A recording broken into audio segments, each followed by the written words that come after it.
Why get all your holiday decorations delivered through Instacart? Because maybe you only bought 2 wreaths but have 12 windows. Or maybe your toddler got very eager with the advent calendar. Or maybe the inflatable snowman didn't make it through the snowstorm.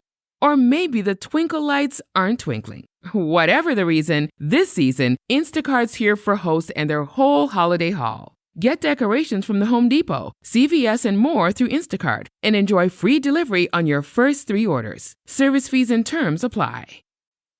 Audible's best of 2024 picks are here. Discover the year's top audiobooks, podcasts, and originals in all your favorite genres. From memoirs and sci-fi to mysteries and thrillers, Audible's curated list in every category is the best way to hear 2024's best in audio entertainment. Like a stunning new full-cast production of George Orwell's 1984. Heartfelt memoirs like Supreme Court Justice Ketanji Brown Jackson's Lovely One. The year's best fiction like The Women by Kristen Hanna. And Percival Everett's brilliantly subversive James. Audible. There's more to imagine when you listen. Go to audible.com/imagine and discover all the year's best waiting for you. Edit audio.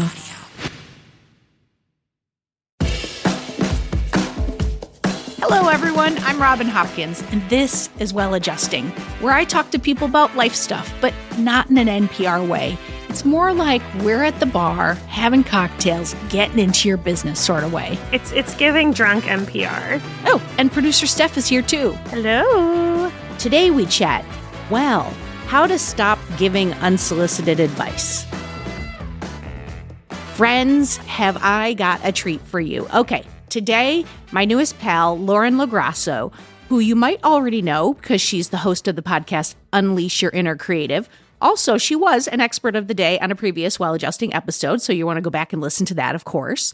Now, today she's here to talk about advice giving. Well, more specifically, how to stop giving advice when no one asked you to butt in and give your opinion.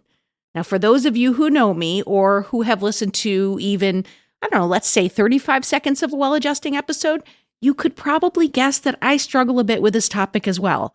So this conversation, it is just so fun. It's filled with 2 gabbers trying to see if we can help each other stop offering opinions.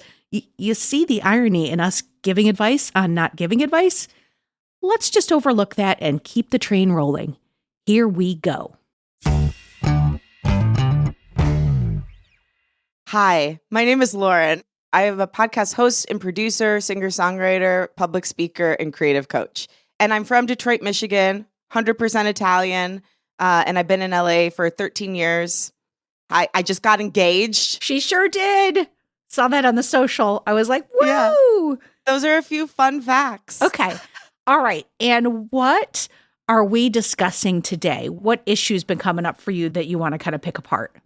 So something I've really realized about myself, Robin, is that I give a decent amount of unsolicited advice. Oh, yeah. I thought I was just helping, but apparently unsolicited advice, when not asked for, advice is just criticism. Yeah. And so I've recently learned this, and I'm having to deal with how to not do that anymore.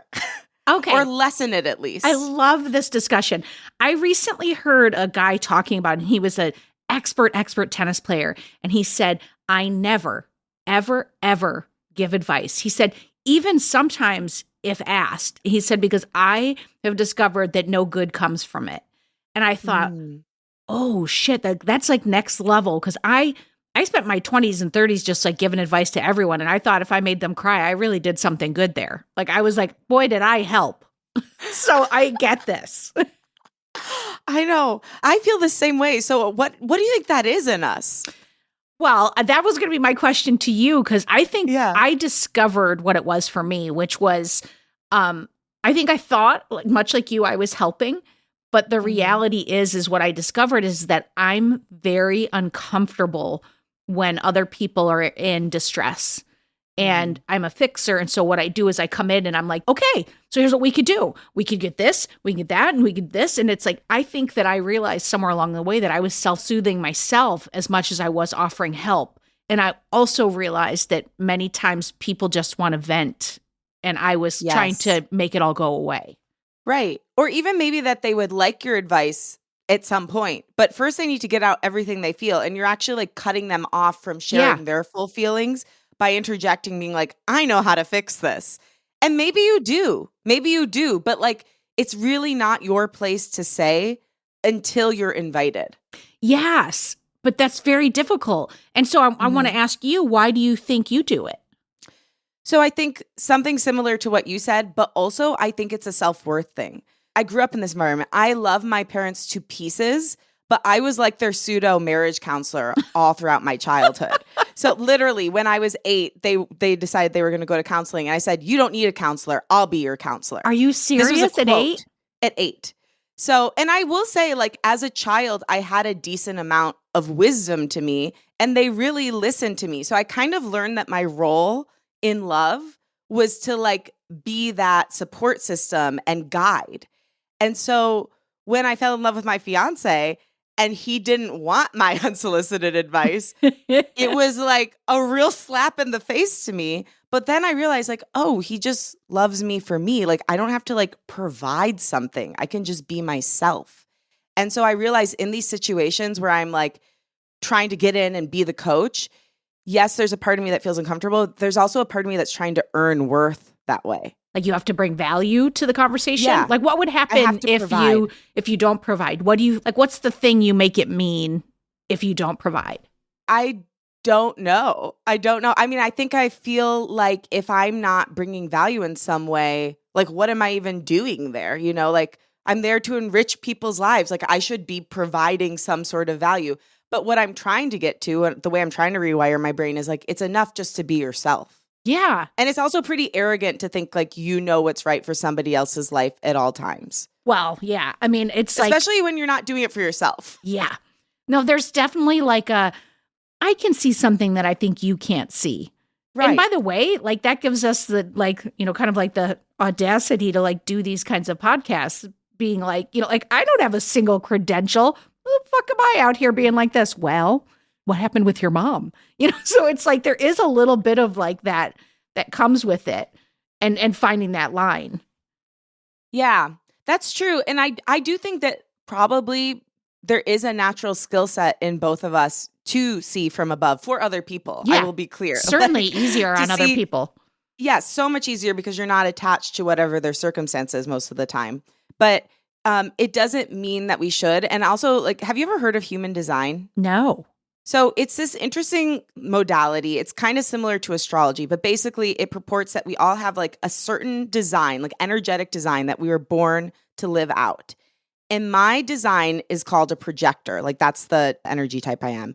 And the strategy for a projector is literally wait for the invitation. So by giving people this advice and telling them what they should do without being asked or invited, at least energetically, I'm literally, according to the system, going against my design. And that resonates. And like what got me thinking about it was like some of the healing I've done around codependency and then this human design thing, because they said like when you give out your energy without being asked, it exhausts you. Oh my God, it does. And you don't feel like seen and you don't feel like you're really like whole. You're depleted after that. Yeah. So I'm like, well, I don't want to be depleted. And I also don't want to give people something that they don't want. That's the big key is like, is someone ready for a conversation? Like if you think about like coming out, right? They always say that if someone's outed, it does so much more damage to them because they weren't ready. So you create trauma. So it's like, it's almost like that. If someone's not ready to have a conversation about their mom and I'm all like coming at them, that could do more damage. I think that's something that's the real responsibility of it has sat with me for the last bunch of years. Yeah. So how have you been working on biting your tongue when you feel you're seeing something very clearly that could help someone? I mean, I don't know actively what I'm doing. I think I'm just trying to move myself out of situations and say things like, well, that's their journey. Like, it's like... You're like, you don't really believe it, though. I don't. But I feel like with strangers and acquaintances, I've just made a shift and I just do it a lot less. But where I find it really difficult is with close friends and family, because it's like I find that to be incredibly hard like, I can see you hitting your head against a wall, and I love you and I don't want you to continue. And, I think like my poor wife would be like, yeah, you could give me a lot less advice. What are you doing to try to bridge the change? So one thing I've learned, the first thing I learned was you can ask first. You can say, do you want my advice? Which is a great question to ask as a beginner, as someone in recovery from unsolicited advice. I have 5 days without giving advice. Yeah, that was my first step. And then the thing I do now is like I wait longer than I think I should to ask that question. So the other day, my fiance was venting about something, and I thought it was going to take like, hopefully he won't listen to this. I thought it was going to take like 2 minutes, but he wanted to vent for like 10 minutes. So I let him kind of like exhaust himself venting. And then I said, that all makes sense. I hear you. I'm sorry you're going through that. It's so hard. Do you want my advice? And he said, yeah, actually, I feel like I got everything out that I wanted to, and I'd love to hear what you think. That's so good. I do have a friend who started saying to me, and she was the first friend who ever did it, who started saying, well, what do you want from me right now? Do you want advice or do you just want me to listen? And I was like floored by her asking that. And I loved it so much because it really did give me, because there's nothing worse than when someone's giving advice and you really just want to vent and you feel like you have to bat away. No, it's not that. It's like that's a bad feeling. And it freed me up from that. And I really did love that. So I love that you're doing that. Yeah, like that's what's working with the people who are closest to me, except for my parents. I'm still struggling with that because like they kind of welcome it.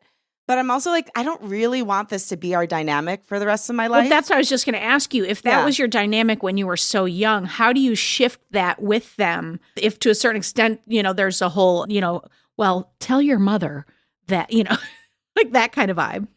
Yeah. So I first made them aware that what happened when I was younger wasn't healthy for me. And that me being in the middle of their issues actually was like damaging and not great. And they were great parents, but this was just like, this was one of the big things. In a way, it's beautiful because they saw my wisdom, but in another way, it was like that burden never should have been on a kid that young. Yeah. And so when it kind of starts going in that direction, I'm like, hey, I don't want to get in the middle of this. You guys can work it out amongst yourselves. Yeah. I believe in you. I believe in you. I'm like, I can't do this. I love you both. But sometimes I still do play that part of like, it's not as much advice, but like United Nations. I'm like, what mom really meant was this. What dad really meant was that. Because I'm an only child. I don't know if I've told you that. So I don't know. I think that one's still working out. It's tricky. We're thinking about doing family therapy, which would be beautiful. Wow, that'd be amazing. Yeah.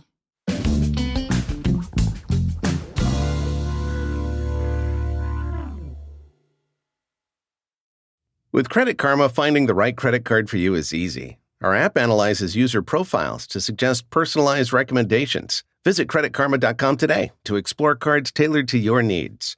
Credit Karma, simplifying your financial choices. Are you struggling to close deals? Cold outreach is wasting the time of both the buyer and seller at every stage, especially when sellers are using shallow and outdated data. Your organization can overcome these challenges with technology that translates comprehensive, high-quality buyer data into real-time insights. These deeper insights empower sales reps and teams to adopt the habits of top performers, which leads to better outcomes, like more pipeline, higher win rates, and larger deals. We call this deep sales.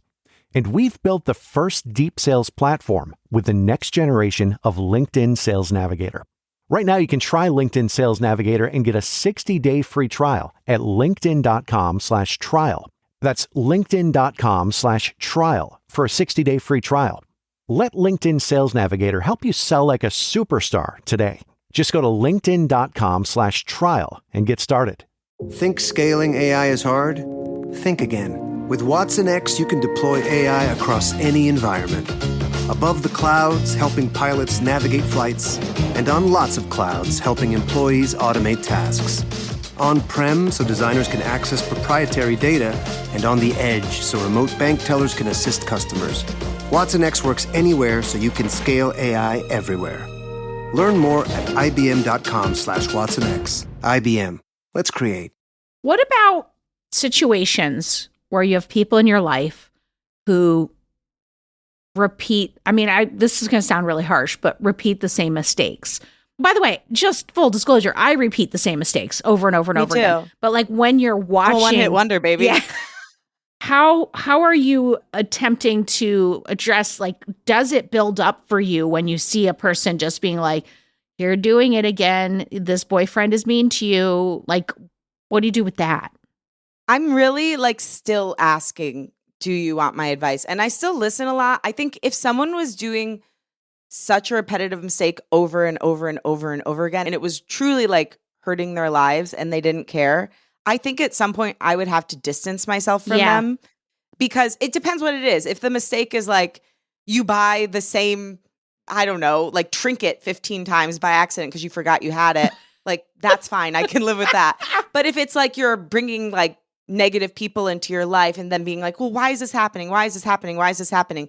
I think if at some point you couldn't recognize it or didn't care, I probably would need to distance myself, because at some point that energy is going to hit me and affect me. And I can still love you, but probably not be as close to you as I was. And I will say, like, most of my friends, my close friends, are on some sort of healing journey. Yeah. So I don't see that happening as much. Like anyone who was in that pattern usually gets therapy, or at least can like acknowledge it. Yeah. I think self-awareness also goes a long way. Yeah. I mean, I think we could say that about the world in general. I have noticed like there's a point in life where some people are working on themselves and some are not. And it's hard to be a person who really works on yourself and be with people who don't, especially if you're an advice giver. Oh my gosh, Robin, can I tell you something I realized recently? Yes, please. When you're constantly working on yourself, you can outgrow people really quickly. Yeah. And that's been happening to me lately, where I'm like, oh, wow, like that relationship no longer serves me. That business partnership really doesn't make sense anymore. Like, and it's not that I don't care for or love these people. I just realized like, oh, I don't really have that kinship with you that I once did. And that's okay. And so that's something that's been interesting in my life too, as I've been doing this healing work, especially over the last 2 years, is how quickly we can evolve out of certain relationships. Well, you know what's interesting is like, as you're saying that, because I think it's so true, it's so valid. But as you're saying that, I think there might also be a component too of sometimes of like, I'm sharing this because I don't want to outgrow you. Like I did this self-help workshop called, I can't believe I'm going to say this out loud because everyone's going to be like, dude, you went to a cult. But there was a lot of like lovely information in it about, you know, looking at your patterns and behaviors and stuff. But then it was like, what's that like Amway? Like it's like, oh, multi-level marketing. Yeah. It's like, thank you. It's like an MLM. They have like phone banks for you to call people, but they really at the end sort of scared you. And what they were saying wasn't untrue. They were like, if people in your life don't have this language, don't have this way of being, you won't be able to continue these relationships. And so I don't necessarily think that that's untrue. Like the relationships may shift, but I do think that like it panicked the crap out of me. Like I remember calling my mom and being like, you have to be healed. You have to be fixed. If you don't, like, I just don't even understand how we'll be able to have a relationship. And that did not go well, Lauren. It did not. No, I can imagine that. I can imagine that. And I also understand where you were coming from in that moment. They probably used like, when you were talking about it, it reminded me of a chain letter, you know, and they're like, pass this on or else you will die. But the problem is with any extreme thinking, it's usually based in a grain of truth. And so it can scare you just enough into believing it. But yeah, like the cool thing is when you do have the right people in your life, they eventually come around. Like I was in therapy for 4 years before my mom started and like 7 before my dad did. Yeah. Now, like maybe you're not going to like wait that long with like a random friend that you see once or twice a year, or maybe it doesn't matter to you with them. But like with the primary people in your life, I do believe like osmosis or something happens where they just eventually are curious enough. And if they love you enough and you love them enough, they're going to want to evolve with you. Well, sometimes they see the change in you. Like I've done a million of these like self-helpy workshops. So I did this one and it was not at all like that. They were just like, now go out into your life. And like a year after I did it, my friend said like, something is really different about you. What is it? And I was like, I did this thing and I told her about it and she did it. And then like a whole host of people around me did it. And it was like really transformative for a lot of people, but it was like because they saw something different. Right. I feel like I'm stepping into cult territory here. I just sound like I've been in some cults, don't I? No, because you've never gotten fully immersed. I think you've gotten a taste of a cult, but you've never had the full buffet.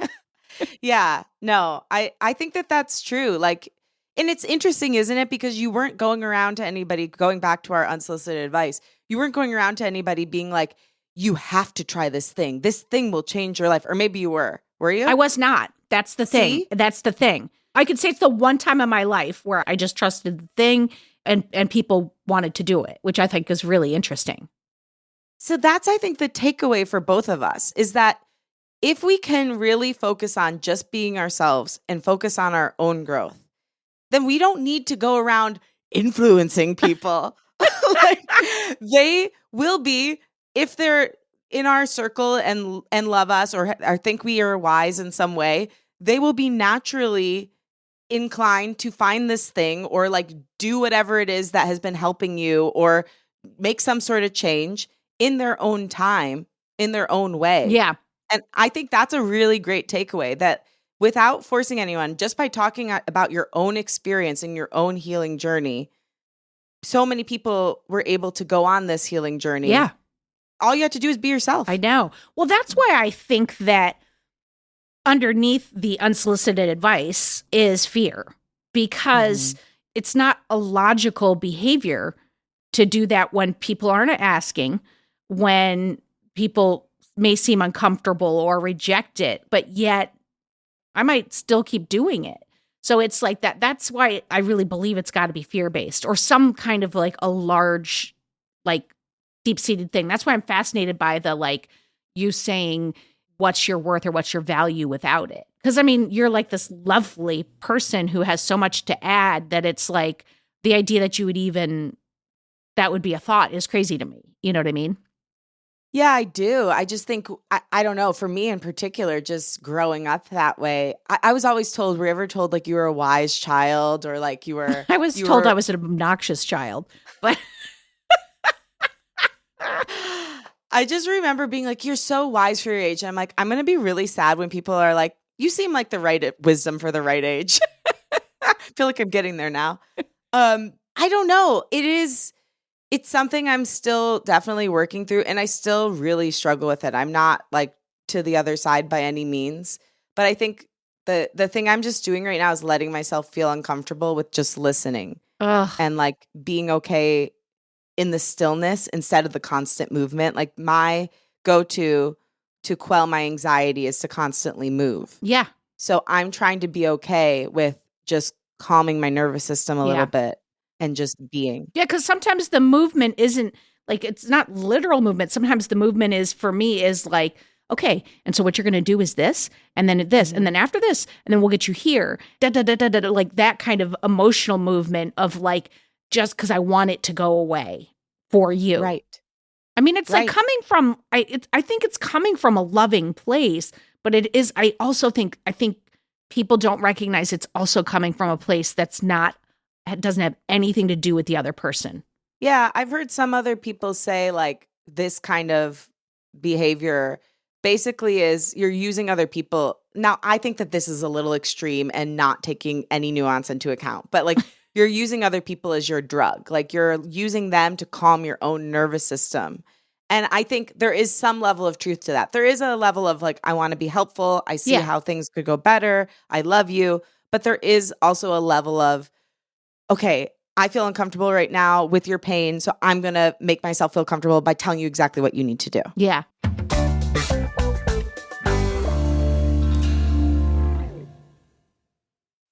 Today, the LGBTQ plus community is at a crossroads, with our loved ones and hard-won rights increasingly under attack. For decades, the Human Rights Campaign has been at the forefront of the fight for equality in the face of discrimination and harassment. With the support of people like you, HRC fights for a world where lesbian, gay, bisexual, transgender, and queer people can live openly and thrive, free from fear. If you're ready to support the fight for equality, to donate today, visit hrc.org/give.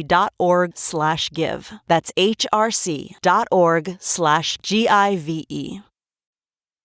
You know that feeling when your favorite brand really gets you? Deliver that feeling to your customers every time. Memorable moments like these are key to building your business and your brand. Klaviyo turns your customer data into real-time connections across AI-powered email, SMS, and more, making every moment count, so you can continue to build smarter, more meaningful relationships with your customers. Build smarter digital relationships with your customers and make every moment count with Klaviyo. Learn more at klaviyo.com/BFCM. Designed for working professionals, Georgetown's Executive MBA features a hybrid format that delivers community on campus and convenience at home. Classes are held in person 1 weekend per month on our Washington, D.C. campus and 1 Saturday per month online, helping you balance work, life, and career advancement. Plus, you'll have the opportunity to participate in an international consulting project abroad with a global client. You'll get to choose from a variety of electives to customize your curriculum based on your interests and career goals. And enjoy the access only Georgetown provides in D.C., with connections to industry experts, global leaders, and influential institutions. It's time to expand your understanding of how globalization shapes both global and local business strategy. Ready to build your legacy as a business leader? Earn Georgetown's Executive MBA. Explore the program at msb.georgetown.edu/EMBA-podcast. So you mentioned that you're working on sitting in that uncomfortableness. And I feel like I may be working on that in this life. And if there are other lives, probably 3 more. So I'm curious, like, what you're doing around that. So I have 2 therapists right now. There we go. Because why not? One of them does this thing called IFS. Have you ever heard of that? No. It's really cool. So it's called Internal Family Systems. And I'm not going to explain it super well. So you, listener, please look it up on your own. It's super interesting. The guy that invented it, his name is Dick Schwartz. He's written a book about it. But basically, it's the idea that inside of us, we all have these parts. And these parts have stepped up to protect us from certain situations that they feared that we couldn't handle. But there is a higher self. There's a capital S self that is calm, confident, that should be sitting at the head of the table of your life and your decision making. But unfortunately, these parts that kind of like separated from that self in order to protect younger versions of us have thought that they are the ones in charge and end up making these weird decisions for us. And so what this work does is you basically get in touch with these parts, listen to what they want for you, and tell them that they don't have to be at the head of the table. They can have a seat at the table, but they don't get to be making these choices for you. Yeah. It sounds wild, crazy, far out. I will tell you, after I do a session of this, I'm like, I feel different. I'm like, why do I feel different? This is so weird. And I'm like, oh, I did IFS earlier this week. Yeah. And so it's been really, really life-changing to get in touch with my anger. That's something I had really repressed. Yeah. To get in touch with this part of me that really wants to have all the answers and help people and figure it out and like serve. To get in touch with like parts of me that are resentful and bitter. Like it's been a real game changer, and I would highly recommend it for anyone going through anything, really. Yeah. I also do EMDR through that same therapist. Not as much, but that has been helpful. And then this other therapy I do is somatic therapy. So it's getting trauma out of the body. Yeah. And like out of your energy system. And that has been super helpful. I've done some codependent anonymous meetings. I have been reading, my fiance and I have been reading this book, the 7 Principles by the Gottmans, which talks about like 7 principles for a healthy relationship. Oh my God, I So love that you're basically, reading it together. Like, this is like you're starting things off right. I love this. we really work on our relationship a lot. And also I did this like human design workshop that really helped with this. Yeah. So basically anything I can get my hands on to just calm my nervous system and like get back into my own experience instead of like hijacking other people's. How does it look in the moment? Like, let's just say I'm spiraling right now and you can see me spiraling and you want to offer some advice for me to calm the F down. Like, what does it look like for you to sit? Like, do you have to be breathing or are you able to like be listening, actively listening? I hold my breath the whole time. No. You're like, I do core work 1 and 2 and 3.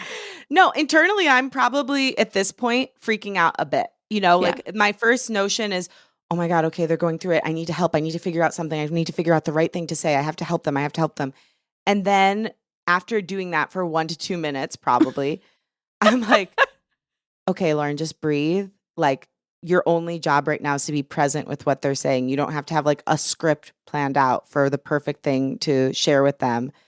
Just like let your nervous system settle and try to actually be present. Because like when I'm thinking that, I'm actually not with you. Yeah. I'm detached from you. Yeah. Not present.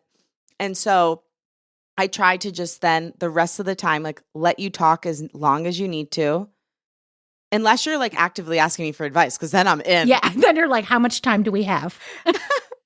And then at the end, if it seems like there's an opening and like you might want that, I might ask you, do you want my advice? Or like, what would be helpful right now? Even that's an even better question because then you're not being like, I've got the perfect thing. Yeah. Hopefully they say yes.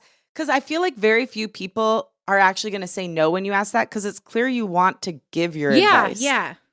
So it takes like a pretty strong person to even say no to, do you want my advice? So probably the best question that I should play with asking is, what would be most supportive to you right now? Yeah. I'll be interested to hear how that works for you because I feel like a lot of people are going to say, I don't know what I need right now. Yeah. I mean, but I guess then that gives you the opening to say, well, we could put on some music and we could dance to Stevie Nicks. Or I have a couple of thoughts if you'd like to hear them, but no pressure. Like I think that opens the door for that follow-up if they don't know. You could give them some options instead of just the one thing. You know what I think is really interesting? So I host this other podcast, Dear Headspace, and they're all the time talking about like all these like, stop, like stop, take a breath, observe, proceed. Like they have all these like acronyms for things that you're supposed to do. And I never remember to do them until like 3 days later. And I'll be like, damn it, like why didn't I do the stop thing before I jammed that sundae in my mouth? And they always say you have to begin practicing it when you're not in crisis. So it will be available to you. Because I think as you're talking, like I'm recognizing that oftentimes I think I don't notice I'm doing it until I'm out the door and I've already given you 3 bullet points of advice before I even recognize that I did it. So it's like figuring out ways to practice. Maybe it's just active listening. Like, yeah, and I think that's sit. true. I don't know. Yeah. And I think to calm ourselves in moments when we're actually not even in relationship, when we're just alone, that's a bingo for me. Because when you get with someone, you're like automatically, because of how I think I've been my whole life, and it seems like you too, we're automatically going to be like, okay, then this, then this, and this, and this. But it's going to be a lot easier to go there if we've been practicing. I mean, like, I guess it's the same thing as if you run regularly and then somebody asks you like, hey, do you want to do a 5K? You might be ready for it. Because you've been running regularly. But you don't start at the 5K. Yeah. Everything requires practice and exercise. Yeah. And if we're not practiced at it, we're not going to get great at it the minute somebody is in crisis mode. So I think it comes down to calming your nervous system when you're not in a crisis. I feel like it might be an interesting to experiment with just being like, in a regular conversation, just talking about where we should have dinner. I feel like I could practice just letting 3 people respond before I go, well, what do we want? Well, we had pizza last week. We have Mexican. Like, it's like I could practice being like, what do you think? Like building in space to wait. Because I sometimes feel like it just all moves so fast in my head. And I'm always saying to people, like, you can't even imagine how much I filter out. Like, this is filtered what comes out of my mouth. Thank you. Right? I said that in therapy. Right? I go, I don't say everything I think for the record. Like, but so it just all, I feel like it all moves really fast. Like, it's part of the reason why I was like, I should never and never have do cocaine, because I can't even imagine. I think I would just be like a whirling dervish, just being like, "Arr!" It sounds terrifying to me. I'm like, if this is how I am on coffee, good God. Everyone is scared of me on Coke Zeros. So, That's the only Coke she needs, folks. Exactly. And I don't need that either. But I wanted to say one thing to your credit in that situation. I also think people can rely on you to play this role, to be the one that always has the answers, that can be the leader, that can step in and fix things. And so it's not all our fault, I would like to say, for the record. Like, I think that there's so many things that play in that make it possible to be an unsolicited advice giver.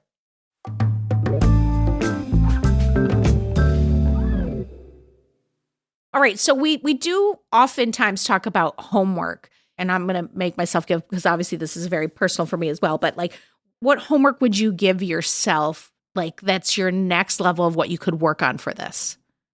Well, I think I haven't been doing the prep work you talked about, which is calming my nervous system when I'm not in one of those moments where I'm feeling like I have to deliver. Because, by the way, this comes up in my work too. Like if I'm coaching someone, it's like, if I can learn how to fully calm my nervous system and just like be present, I know I will be better everywhere and to everyone. And so I think my homework is doing that and continuing to delve into why this idea of being of service, and I'm putting that in quotes, got so wrapped up with my self-worth, where they're almost the same thing. Yeah. I love that. All right. I'm going to steal your first one, and I'm going to practice once a day. I'm going to at least try for like 2 weeks. Let's see, 2 weeks. Once a day, I'm going to do one of those dumb stop, rain, whatever those acronyms are. I'm going to do one of those a day for 2 weeks. But I feel like there's more work for me to be doing. Like, I'm recently back in therapy because we did a whole episode of me telling on myself, because it really did come out of, I felt like a fraud for giving advice when I was like a mess. I was just like, I listened to that one. That was an amazing episode. I was messy. So I'm back there. I think there's more work to be done about being in the uncomfortable. Like, the drug thing really resonates with me. So I'm gonna do a little journaling on that, because that's the side of it that's not the pretty side. Right. That you're using like other people as your drug. Well, yeah, like you said, it's a little harsh, so it's not 100% right, but it's just like, but something comes up that's like, oh, I don't want to deal with my own shit, and yours is, this is real clean for me to get in there. And I think, especially having kids, it's really. I want to ask you about that though, because aren't you supposed to give some unsolicited advice as a parent? Like, how do you deal with that as a parent? I'm not in that journey yet, so I don't know. Well, it's like, you do need to give advice to your kids, but there's a real awareness of when, like, I have to be really in my body, and I fuck it up so many times. Like, but I have to be in my body to see, am I moving them somewhere? Because I'm just worried about them and their future. Like, my daughter has just straight A's across the board. I mean, she's killing it, in APs and taking all these extra things. And she wants to like give up her lunch to take another class. And I know. And she's like sitting with me on the couch. And she mentioned she had a little homework. And I was like pushing her to get up and go do it. And she she does her shit. I don't have to get in there and be like, did you do your math today? Like, she handles it. And she said to me, she's like, Mama, she was like, to a certain extent, she said, this is mine to handle. And she said, and you have to let me handle it. And I was just like, and I was so aware in that moment that what I wanted was her to do it so I could relax, so I could feel like everything was done. And so I have to just have a voice that comes up and goes, is this about them right now, or is this about you? But it's like, Lauren, the amount of times I fail is just astronomical. Wow. That has to be like intensified times a million when it's your kid because they're a literal part of you. But that was pretty confronting for me, what you just said. I think a lot of times the reason I do this is because I want to feel better. Like we've been talking about it, but the way you just said it was like a new aha for me. Yeah, it's not about them more often than not. I mean, there are many times when I need to like say to my son or my daughter, like, hey, like I do have this life experience and I am explaining to you, but then I have to, it's like constantly trying to find that line of, well, this is a lesson they have to learn on their own and what I'm willing to let them learn on their own. And every parent finds that line in a different place. So it's like finding that line is even more confusing when, as my therapist has been mentioning, that like a lot of what I'm looking at or doing is my trauma or my worries, and my kids don't have those because I've done better than what was done for me. So they don't have a lot of the shit that I'm worried about, which is it's a mind fuck though, because you're like, oh, again, You're this just isn't okay? about you don't have any money trauma. You're good. Like, okay, awesome. What a beautiful, I mean, like I can't think of any better reward for doing work on yourself than seeing that. Like that makes me want to cry that you didn't pass on the things that hurt you to your kids, that they know that that's yours to deal with. Like so many parents, and I don't blame any of the parents in past generations. They didn't have as many tools as we have now. And many times they didn't have as many financial resources. Yeah. There were a lot of things. But like the fact that you've done the hard work so that your kids know that your stuff isn't theirs to carry on, that to me is the biggest sign of success. Yeah. Well, it's like one of those, like you feel like a failure because it's like, if you could get it 50% of the time, that is a win. But in the moment, you're like, I think about the 50% of the times I didn't get it. But so all I can do is try to clean it up. But I think that's what we're saying here too, in general, is like we might have friendships or your relationship with your parents where it's set a certain way. And all we can do now is try to clean it up. Yeah. Well, I mean, I've said this to you about 1,000,001 times, and I'm going to say it 1,000,001 more times. I could talk to you for days about pretty much anything. I'm almost certain that there's no topic that we would be like, I don't have a lot to say about that. Same here. You know what? I just had an idea for us. Yes, give it. We should have like an advice-a-thon with each other where we're just allowed to give as much advice to each other because I would trust your advice. Oh my God, I love an advice-a-thon. I'm so down. Just think of all the advice we have held in between now and then, just creating an empty space, an empty vessel of just wisdom to bring to you. Oh my God, I love it. All right. Tell everyone in the Well-Adjusting family how they can listen to you and get all the Lauren LoGrasso that they need, which is a lot.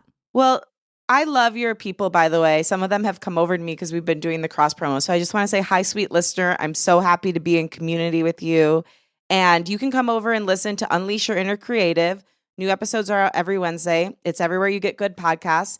I just put out a single, Genie in a Bottle. It's my cover of Christina Aguilera's classic. Love it. And I also do creative coaching. So if you're intrigued or interested by anything I said, if you want my solicited advice, feel free to reach out, lauren.lograsso@gmail.com, or you can get a hold of me at my website, laurenlograsso.com. Amazing. Absolutely amazing. You are the best.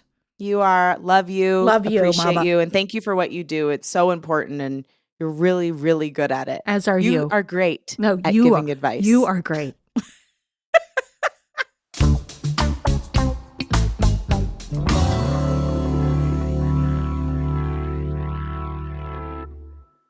All right. So, Steph, you couldn't be here on this recording. Insert my crying emoji here. You were like, where were you, in Hawaii or some nonsense? Like, the truth of the matter is I almost never know where you are. And you never will. But you and I are two people who love to give lots of advice. Mm-hmm. So I'm curious, what is the best advice that you ever gave someone? Oh, Lord. Probably nothing. Maybe some cooking advice or something. But on a more serious note, I have done or redone so many people's resumes or CVs or cover letters with them.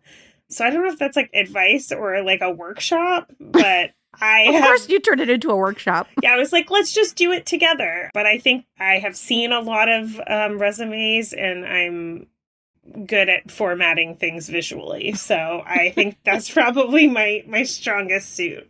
What about you? I first of all, I feel like you've probably given better advice than that, but we're going to go with it. And that's valuable too, though. I mean, I have those kinds of things because I was like the head of the interns at my old job at MTV, and I think I helped a lot of people get their 401k started, and that was pretty good.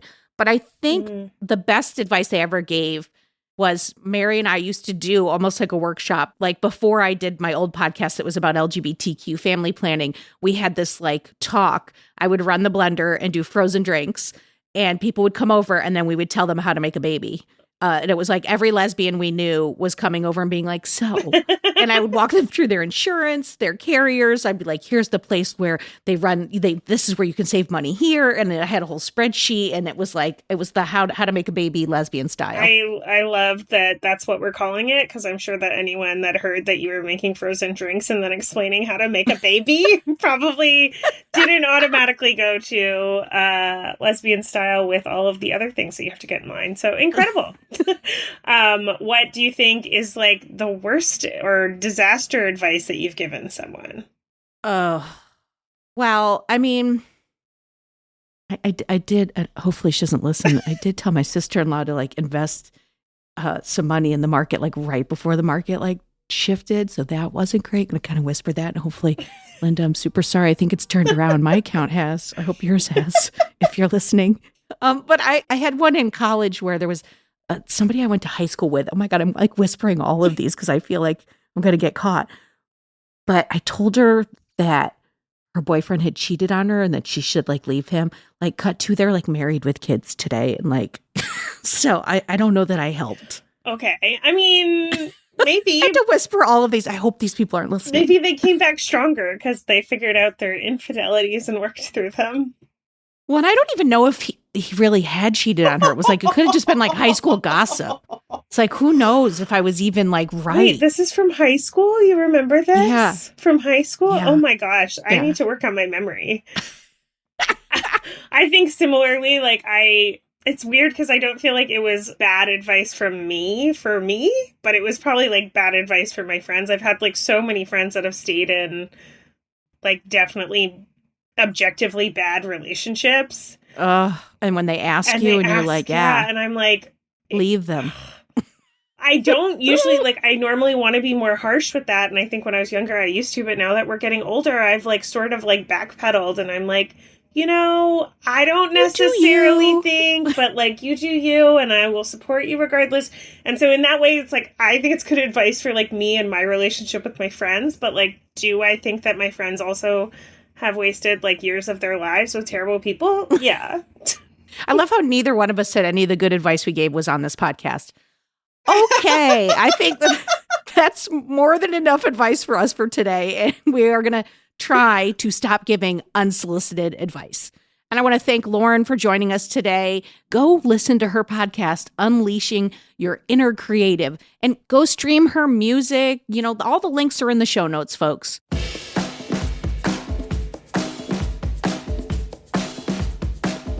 For more Robin, and you may need that, you probably don't need it, but like if you do, you can follow me at Real Rob Hops on all the platforms, all the socials, as the kids today say. Well Adjusting is an Edit Audio original series. It's exec produced by Steph Colburn and Robin Hopkins. Our producer and editor is Maria Passingham, and our production manager is Kathleen Speckert. Thank you to the entire Edit Audio team and to you for listening. Oh, hey, before you take out those AirPods, this show is just for entertainment. If you are in need of help, please, please, please reach out to a professional. Go ahead and get that help. You deserve it.